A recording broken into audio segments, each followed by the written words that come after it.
My name is Kyia Brooks, and this is Nick, and he's the athlete that I chose to interview for this assignment. Hi, my name is Nick. I'm a junior baseball player at Arizona Christian University. And so we'll go over his 24-hour diet recall and then his exercises. And so for you guys' exercises, do you guys do workouts throughout the week?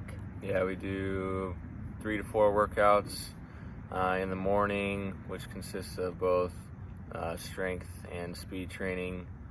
And then practices every day during the week, 3 to 4 hours, and weekends, scrimmages against another team.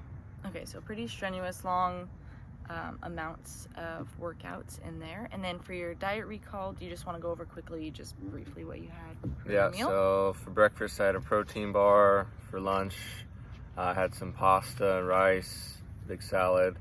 Then for dinner, again, I had pasta, grilled cheese, some fruit, and that was about it.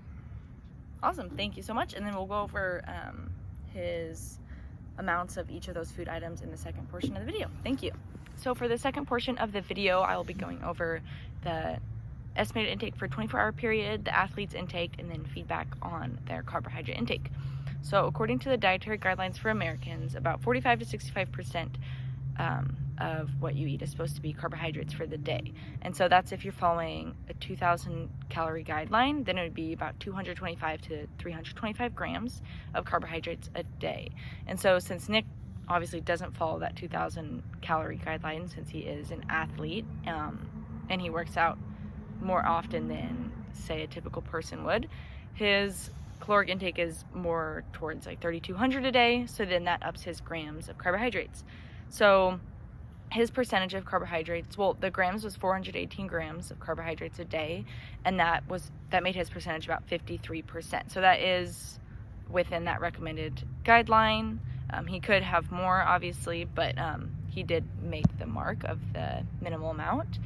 And so what he had that were the majority of his carbohydrates were his rice, pasta, grilled cheese, and he did have whole wheat bread with that, some more rice, spinach, carrots, and roasted vegetables.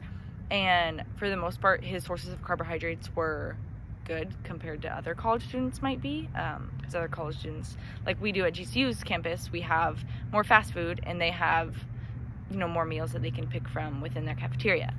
So in my article that I read, it was about, actually, I'll just read out of here. So it says, the variable nature of team sport exercises requires both anaerobic and aerobic systems of fuel performance. And so depending on each position within the sport and depending on the nature of the training, we'll have different energy demands. And so this is true for baseball, even within the sport, depending on what position you play.